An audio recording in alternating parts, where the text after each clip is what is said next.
I'm thrilled to introduce our first presenter to kick off our inaugural convening on this topic, understanding and helping students who took a break from their degree. Jennifer Causey, Senior Research Associate with the National Student Clearinghouse, has been with the Clearinghouse for just over 3 years and brings with her a multitude of experiences and expertise in institutional research. As Jen provides the national updates on the Some College No Credential data, I encourage you to take notes on key points that resonate with you and make you say, and think about ways in which your institution may compare. At the conclusion of Jen's presentation, we will have time to ask Jen questions, so please write down anything that you're curious about. We'll then proceed with an opportunity to reflect on what Jen has shared and discuss the possibilities this data suggests. Please note we will be referencing materials in the Bitly account, and those are located in the National Student Clearinghouse session folder. So now let's welcome Jen.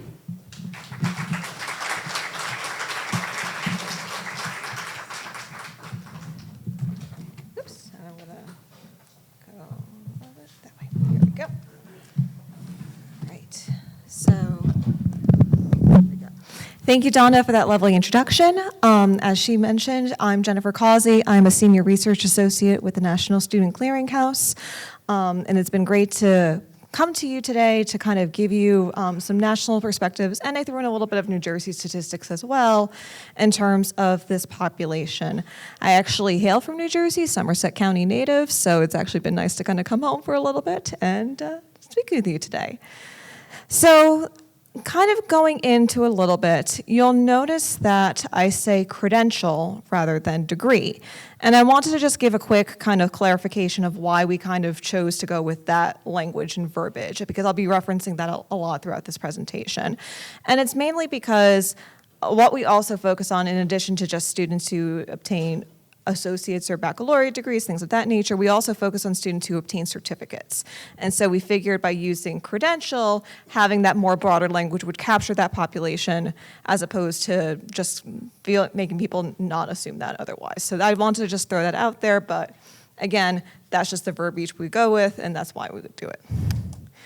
So what does it mean to be classified by the Clearinghouse as Some College No Credential?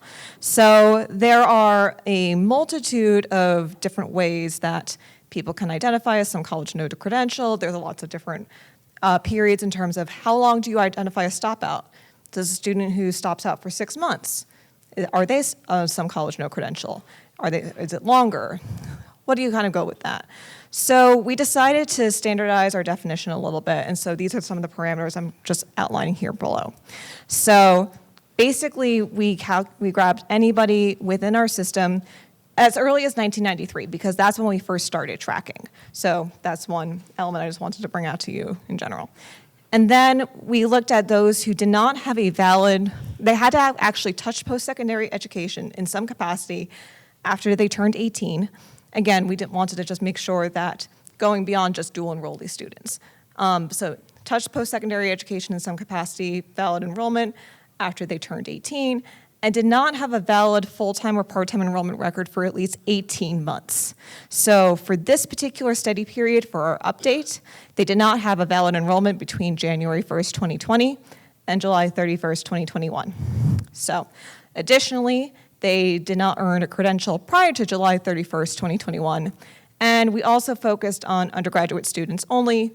Sometimes graduate students can kind of leak into this population. We removed those graduate students. So if anybody is interested in sharing, I wanted to throw it out to the audience. How does your institution differ or align with identifying the Some College No Degree / credential population?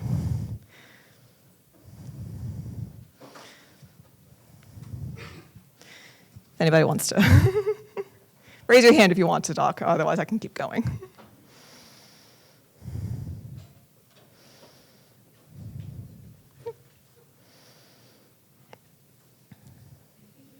Okay. If not, I can keep. Yeah. Oh, I was just saying, how would your institution identify a Some College No Credential or degree student in terms of your definition? Would you be more restrictive? Would you be broader? How would you identify? Yes? We do it by 12 months. Okay.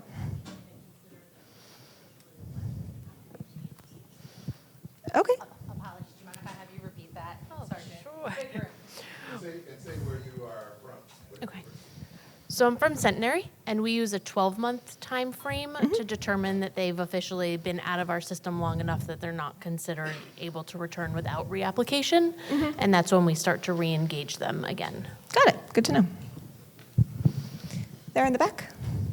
We want to make this an interactive meeting, so feel free to speak up. We're Thomas Edison State University, so we would consider a student after 3 years or 5 years if they're military to be inactive, which means they can't just go in and re-register. But we engage them after 6 months if they have not done any enrollment, and then every sort of period after that until about 3 years. And my enrollment management person's nodding her head, so I got that right.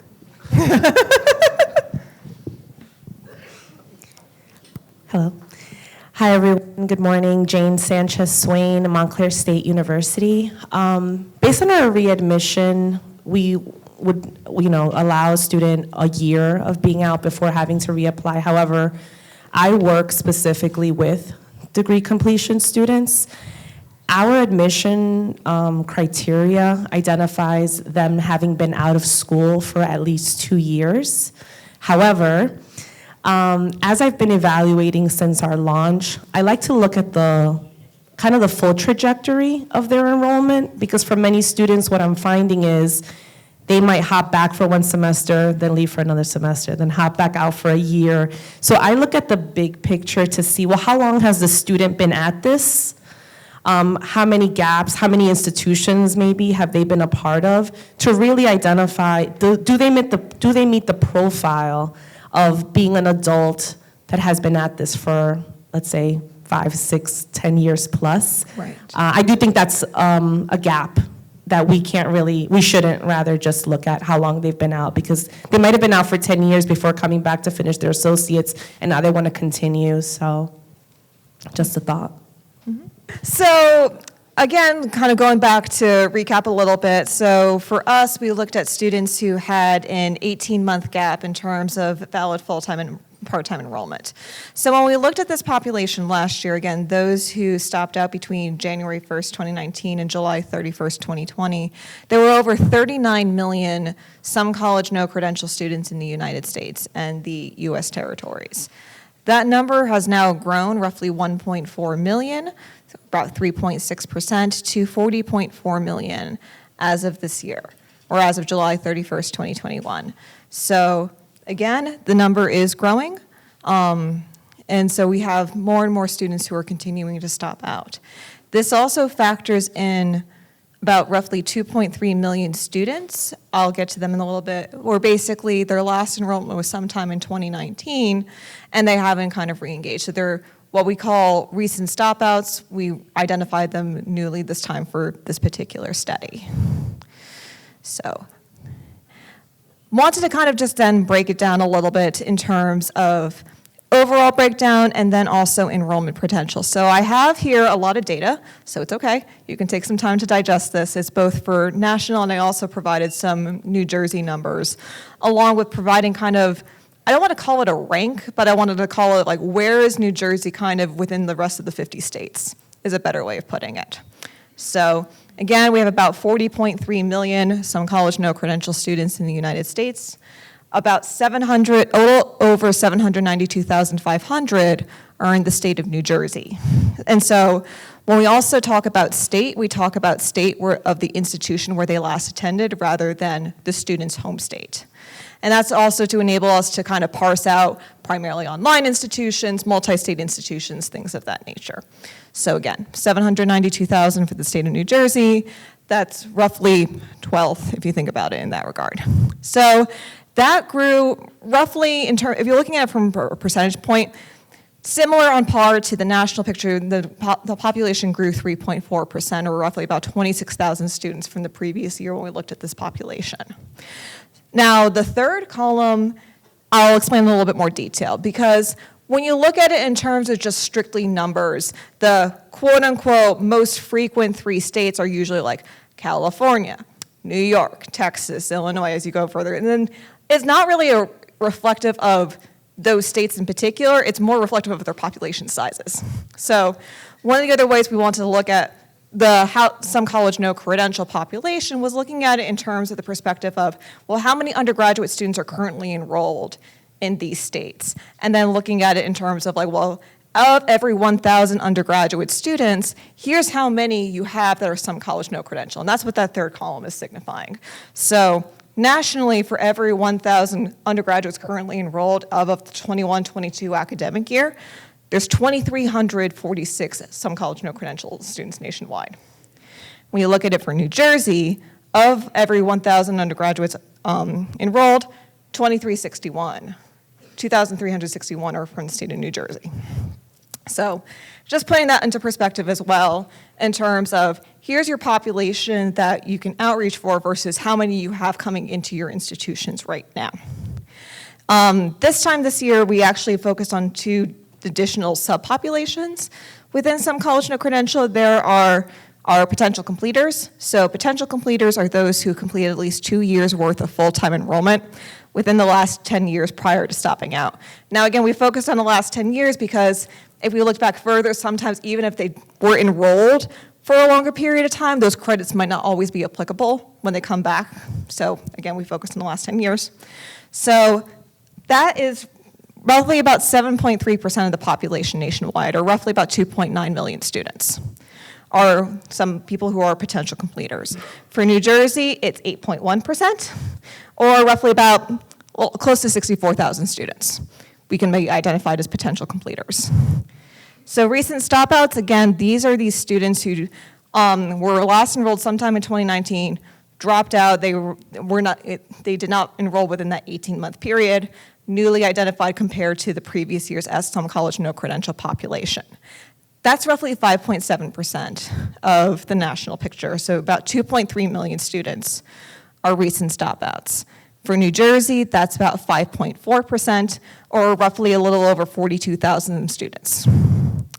Any questions on those particular subpopulations before I go a little further? Yes?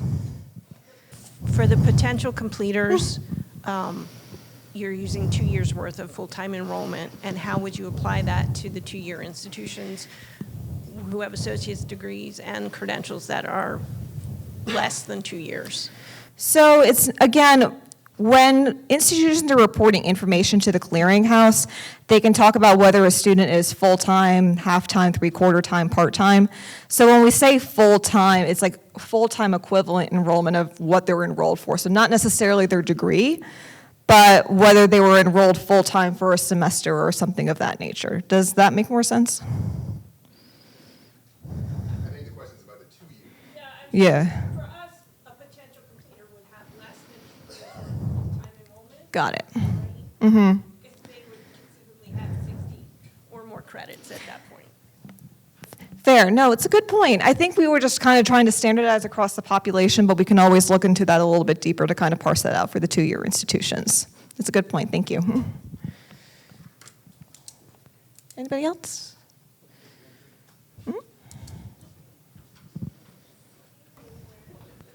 Hi, thank you. Juliette Poncello, Thomas Edison State University. On the potential completer data for New Jersey, could you go into that a little bit more? I believe you said it was like 74,000? No, about close to 64,000. So those are students who have completed 2 years of school, but have been out 10 years or less. No, so it's not that it's 10 years or less. They would complete at least 2 years worth of full-time enrollment within the last 10 years. Okay, So so the sometime between seven- 2011 and 2021, they completed at least 2 years worth of full-time enrollment. Okay, I'm just trying to compare that with the 750,000 New Jerseyans who are in this no college some degree. So, Jennifer, I guess a question I have about this, and this is always the issue with data, you know, there's always, you can always tease data out differently. Right. So could potentially that 64,000 number be higher in New Jersey if we include or tease out the 2-year numbers?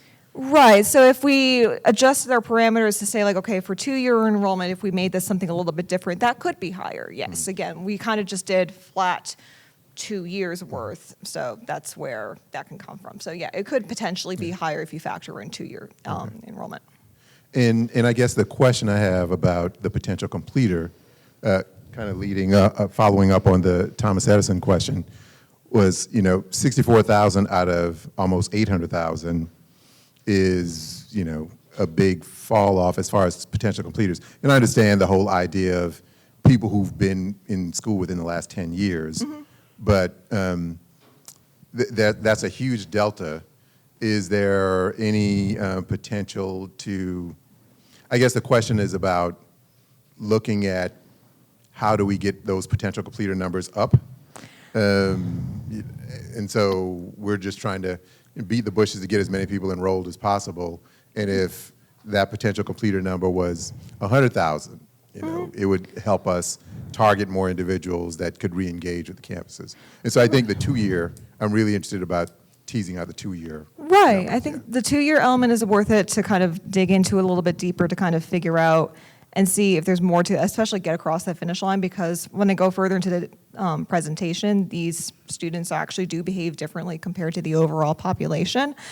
And I think ultimately again, we chose last 10 years just because I know institutions sometimes, if the credits are older, institutions might not accept them. And so I think that comes back to the institutions is, as you're trying to re-engage with these students, if these students dropped out in 2008, 2007, it's been more than 10 years at that point, 15, 16 years.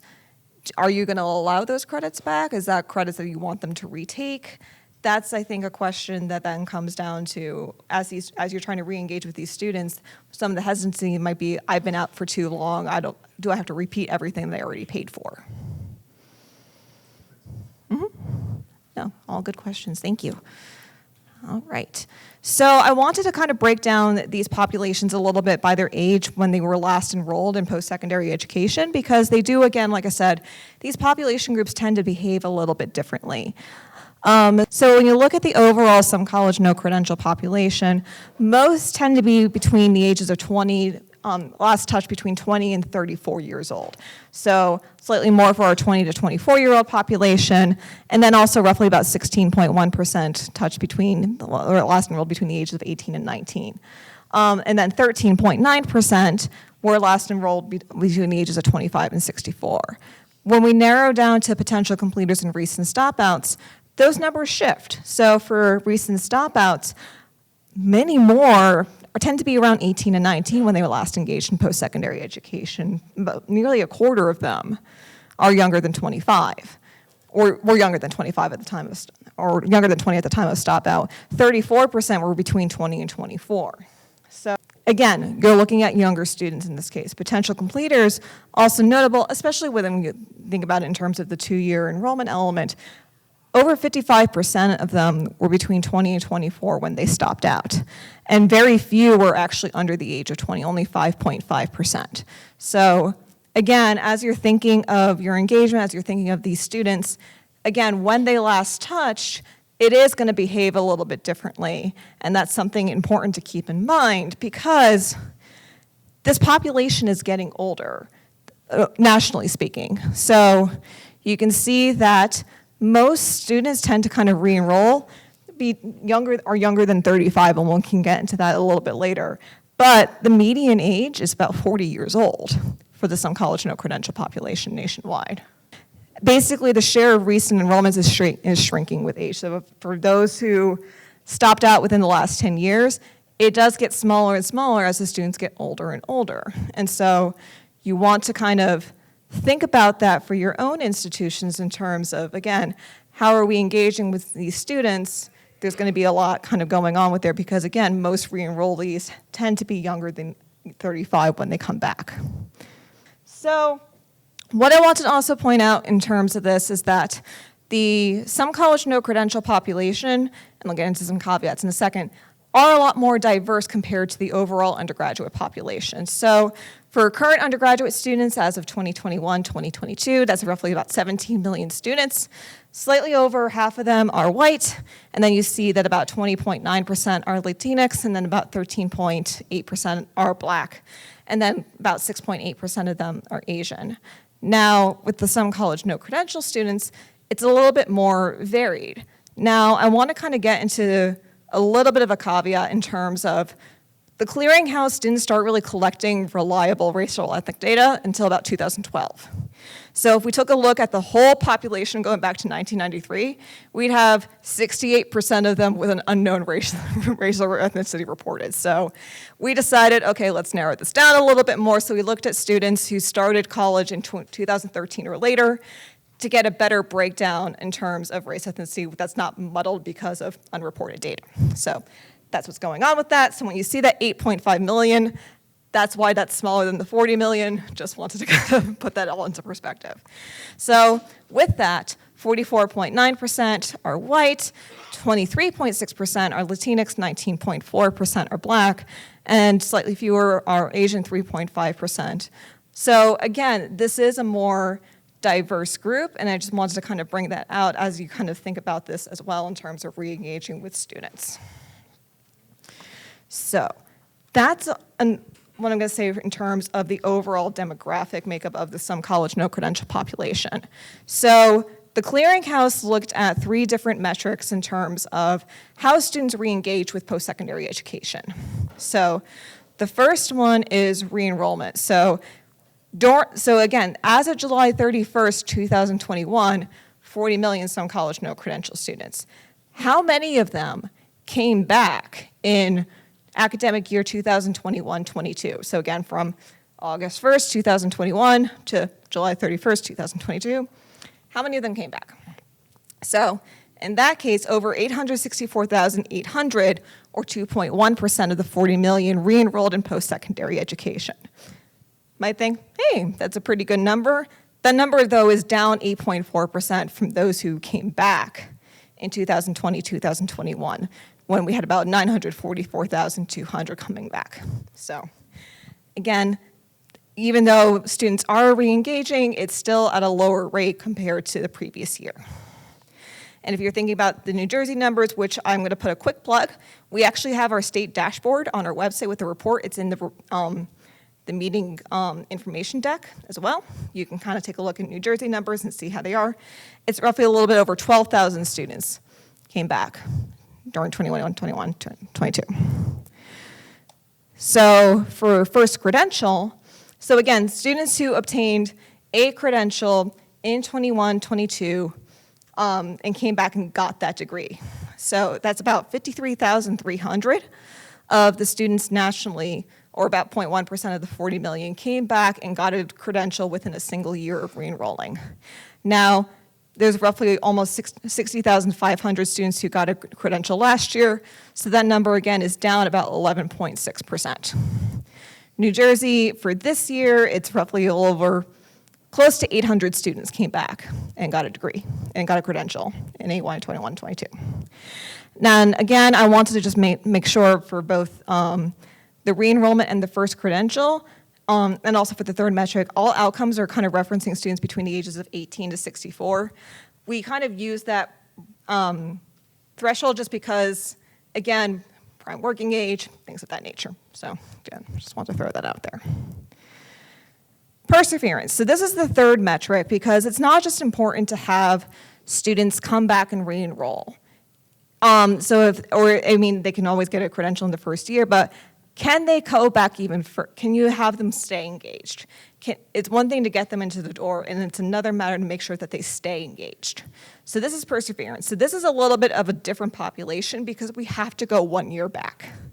We can't just measure perseverance based off of those who last stopped out as of 2021. So we have to go 1 year back to our 39 million some college no credential population. So those who stopped out as of July 31st, 2020, the 944,200 students who came back in 2020, 2021, how many of them came back in 21, 22?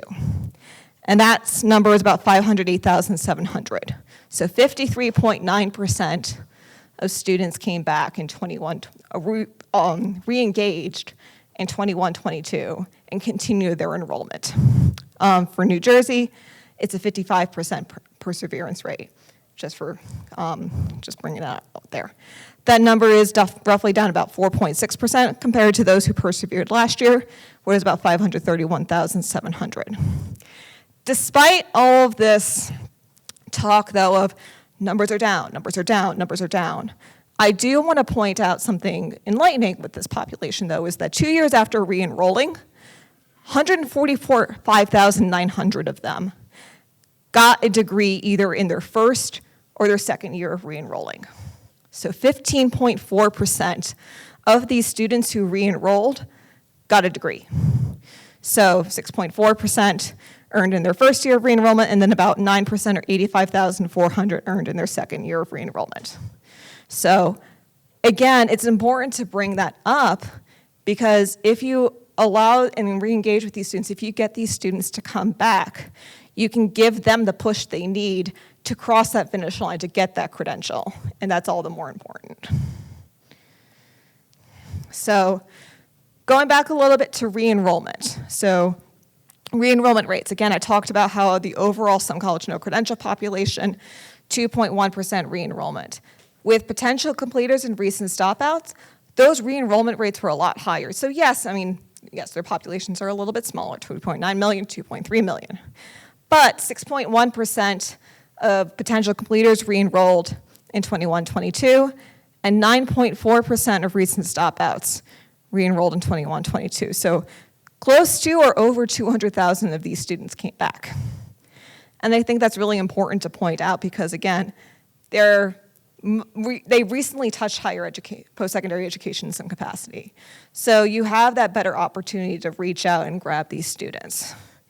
And it's all the more important also with completion rates. So again, that 6.2% of the 53,000 who came back, who got a degree. So again, that's for that. For potential completers, 11.6% earned a degree within their first year of re-enrollment, about a little close to 21,000. And about 7.1% of our recent stopouts came and got a credential. So roughly about 7.1%.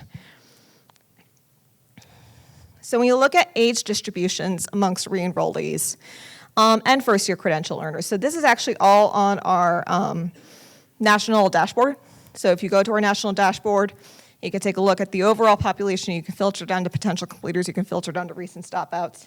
You can find these numbers here, so I know it's a little bit small, so if you can't see it, it's okay.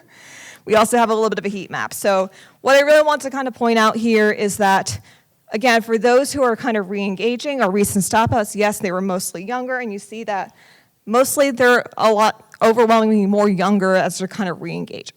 And then same thing for also potential completers. Most were, again, 20 to 24 when they stopped out. The 20 to, and then 25 to 34 is the overwhelming majority in terms of those who are coming back, if you think about it in that regard. So 65.8% is the kind of breakdown in terms of students who re-enrolled for potential completers. For the overall population, 46.7%. Is there any questions with that? Yes? Hi, Juliet Poncello, Thomas Edison State University. Your previous slide, do you have any data that says how long those students had been out who did come back and complete their credential within 1 or 2 years? So we didn't look at that specific, or we didn't have the breakdown specifically, and I don't have that information to provide to you, but we can kind of, usually when we did some preliminary analyses on it that didn't make it into the publications within the last 10 years. You can't suggest that the people who are coming back and completing the degree within 1 or 2 years had touched a school 2 years prior. They could have touched a school 10 years. Mostly within like at least the last 5 years was usually the overwhelming majority. Thank you. Mm-hmm. Yep. Hi, Eleanor Glazewski from Brookdale Community College.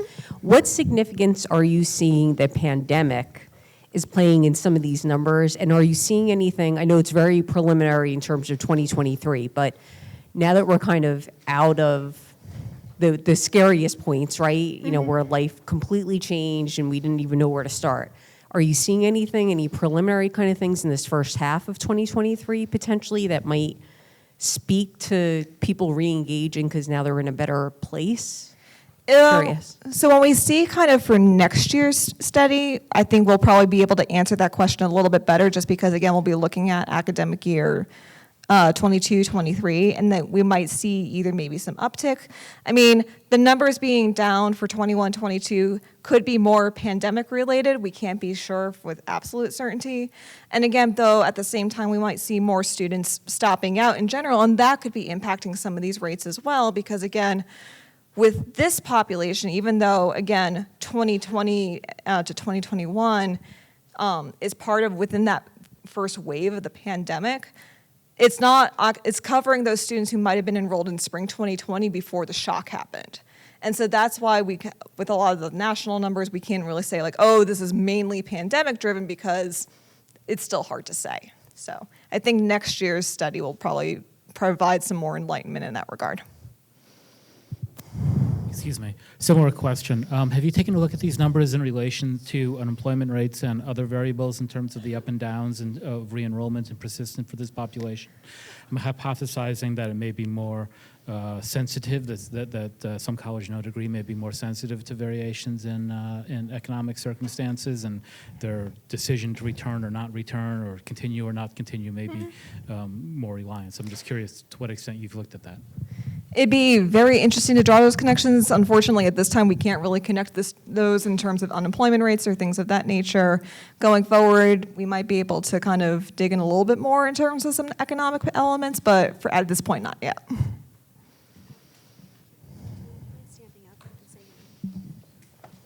Good morning. Jason Moore, Rutgers, New Brunswick. I had a question in regards to, is there any disaggregation that exists right now in terms of looking at those that were first-time, full-time native students versus those that may have started in terms of looking at transfer mobility and what that looks like? So with this population, no, but again, it's something that we actually have a transfer mobility and transfer in progress report that does look at transfer students in terms of not only enrollments, but also in terms of when they started and in terms of how they what their progress looked like in terms of the first 3 years, in terms of 6 years, in terms of completions, things of that nature. So other publications kind of do touch on those, not necessarily within this population though.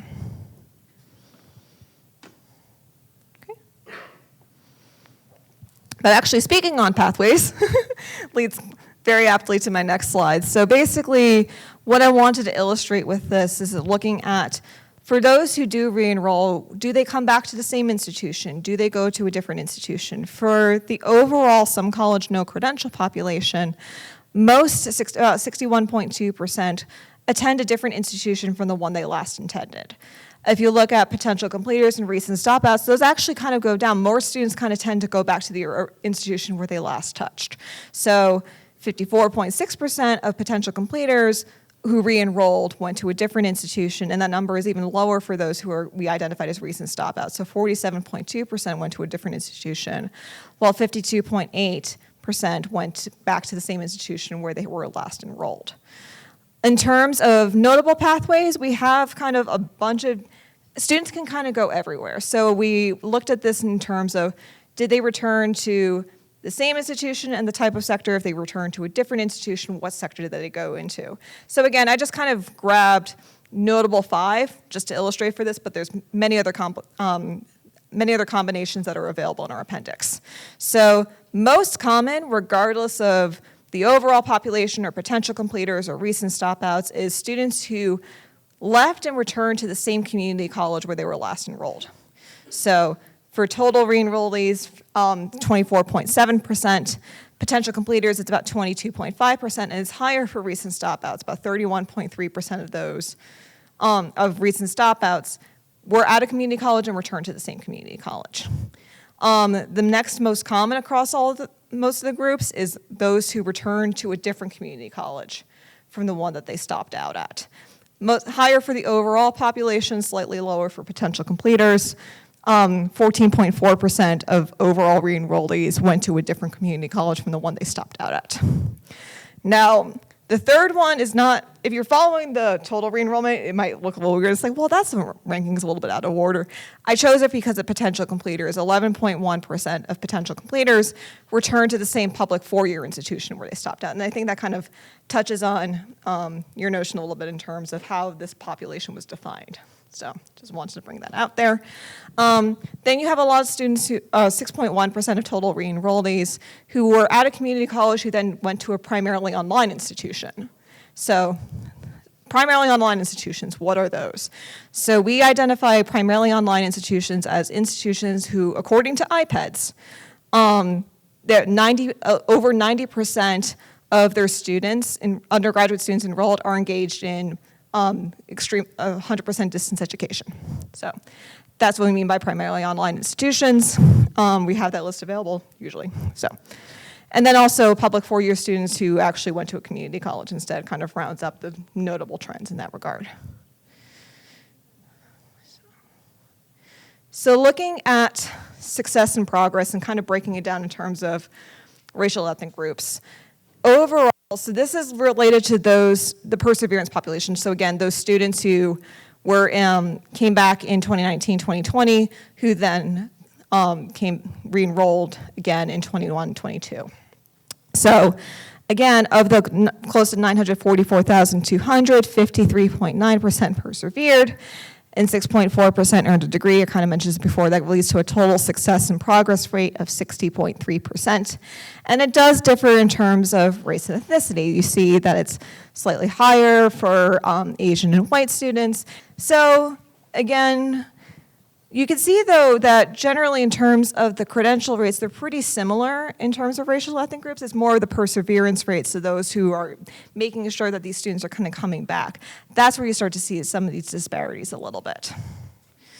So, but I wanted to also shift a little bit to type of credential earned within a year of re-enrolling, because you see, while there's some disparities in terms of race and ethnicity, they also tend to narrow a little bit more when it comes to recent stopouts and potential completers. And this was something very interesting that we found. So again, probably should have used white for the purple here. So looking at the overall. So overall, in terms of those who got a credential within their first year of re-enrolling, 25.7% obtained a bachelor's, 42.1% obtained an undergraduate certificate. When you look at potential completers, the number goes a lot higher for bachelor's students and associates. So 40.6% earned an associate's, 38.8% earned a bachelor's, and a little less than 20% earned a certificate. And we talked a little bit in the report in terms of some of the disparities between like white and black students, or like black students versus the overall. So I wanted to kind of illustrate the black student trends a little bit, just because again, that's where we saw some very interesting notable trends. So again, in terms of the overall, of the 8,000 black students who got a credential in 21-22, 22.8% earned a bachelor's degree, where an overwhelming majority got an undergraduate certificate. But when you look at potential completers, 38.4% got a bachelor's degree and 24.9% got an undergraduate certificate. So when you look at it and compare it to the national numbers, those gaps are actually starting to narrow for our potential completers. And if I go to the next slide, overall completers is the same on the top, so you don't need to worry about that. But the recent stopouts are below, and you can see these trends behaving a little bit similarly. More black students tend to be earning a bachelor's degree if they're recent stopouts compared to the overall population. And while certificates seem to be a little bit more of a majority, the shares do drop a little bit. So again, these populations are behaving slightly differently compared to the overall, and that's why it's important to also kind of take a look, depending on how you're trying to outreach. And again, 25.6% earned an associate's overall versus 33.2% getting an associate's for recent stopouts. So again, I think it's important to kind of say, like, of your population, of who you're looking at, how do you want to engage, how do you want to get them over the finish line? These numbers can kind of help point out some trends in terms of how you want to target. And I think it just also imports just an overall of, if you get these students to re-engage, they are more likely to kind of finish, or they're more likely to kind of stay enrolled. One of the things that we noticed that's not here in the presentation is that for those who persevered, over 90% stayed at the same institution. It's not as if they're swirling around, going to other institutions, bouncing back and forth. Most of them were staying at the same institutions that they re-enrolled in. So it's important to all of that because, again, with appropriate engagement, you can kind of get these students to stay and remain. And so this leads me to some anecdotes. I've presented this information at a couple of different conferences. So one of my partners a couple of months ago was from the state of Tennessee. And so one of the things that they pointed out is that there's different challenges for students beyond just some of the financial incentives. So what they found is that they offered differing financial incentives in terms of getting students to come back, but it wasn't necessarily a silver bullet to make sure that they stayed and remained and persisted. And so the top three kind of problems or hurdles that students face beyond financial, family responsibilities, work demands, time management. So one of the things that they actually kind of did was very low stakes. They created something called like a nudges program, where they basically sent out reminders like, hey, financial aid deadlines are coming up. Here's the link. Here's how you can do this in terms of applying for the financial aid that you need. And what they found preliminarily is that with these nudges as appropriate, they actually got these students to engage or kind of enroll for financial aid sooner, re-enroll for classes sooner, ultimately persist at higher rates. And so that notion of it's one thing to get the students into the door, and it's another thing to make sure that the students stay. And then the other thing that I've heard from other people and from student panelists is, as I presented at EWA a couple months ago, is that it's important to promote the community and belonging for students on campus once they re-enroll, because again, you're talking about older students, they're not going to be behaving as your typical traditional college-age student. So it's important to kind of make sure that not only are the financial needs met, but also making sure, are they engaged and do they feel like they belong at the institution again? So it makes them more incentivized to say like, okay, I feel like I belong and I can finish here. And I think that's all the more important and why I wanted to end on that. So with that, I know there's some reflection points that Stephanie is going to bring up, but I also open the floor for any additional questions that people might have. Hi, I'm Phil from Sussex County Community College. Numbers make me very anxious. I went to school for feelings, not numbers. Your metric of perseverance, what is that meant to measure? Like, could you talk more about what exactly that's right. addressing? It's kind of bringing up my point that I was bringing up. It's like it's one thing to kind of get the students to come back and touch once, but are they continuing to enroll if they're not getting a degree after the first year? So are they continuing to enroll to kind of keep going towards whatever degree they might be going towards? So, yes? Just a follow-up question, I'm sorry. Is there any metric talking about the specific barriers students, like how you were talking about your anecdotal experiences? Is there a metric that is sort of assigned to students based on how many barriers they're Unfortunately, facing? that's not something that institutions necessarily are reporting to us. Right. That's not something that we can necessarily measure, but I think that leads to yourself and your own respective institutions. That might be something that you want to start branching out and bringing out and seeing, how is that impacting your students at the local level? Hi, Dan Gallen with Georgian Court University. 2 questions. The first is, we were wondering, does the data include private institutions, especially for the degree type or the credential type? So it said public, so we were just wondering. So I just only the top 5 in terms of pathways, but we include private nonprofit 4-year institutions, we include private for-profit institutions, we include the whole gamut. It just wasn't the data, the numbers were low. They were Or smaller percentages. So again, I didn't want to create the presentation and overwhelm everybody being like, here's this giant table and I'm going to expect you to kind of get out your magnifying glass and read it. But if you go to our appendix, it'll have all that information there. So you can look at that and you can zoom it a little bit more. No, that's perfect. Thank you.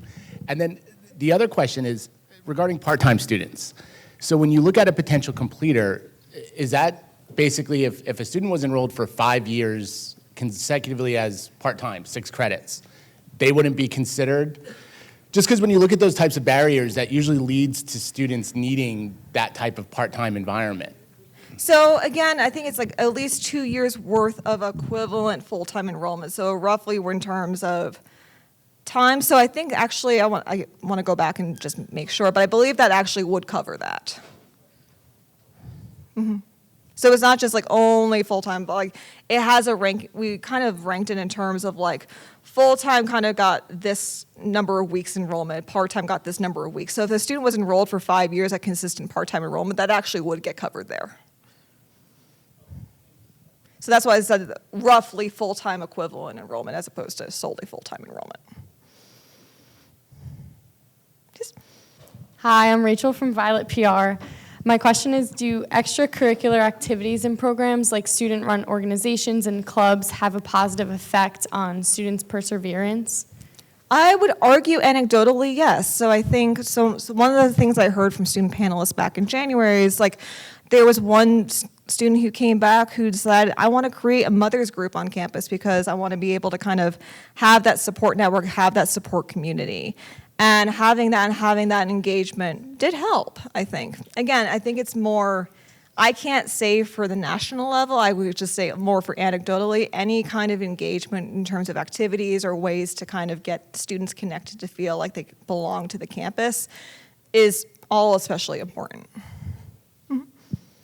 If there are no other questions, again, I have here the website that actually goes to our publication page, so you can actually look online at the publication, our data dashboard that looks at overall state and national metrics and breaking things down, and our data appendix, but they're also available in terms of today's convening resources. So if you go to the bit.ly link and go to the National Student Clearinghouse folder, you can access the information all there.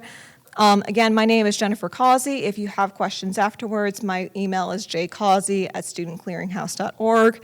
And again, it was a pleasure to come and speak to you today. So thank you so much.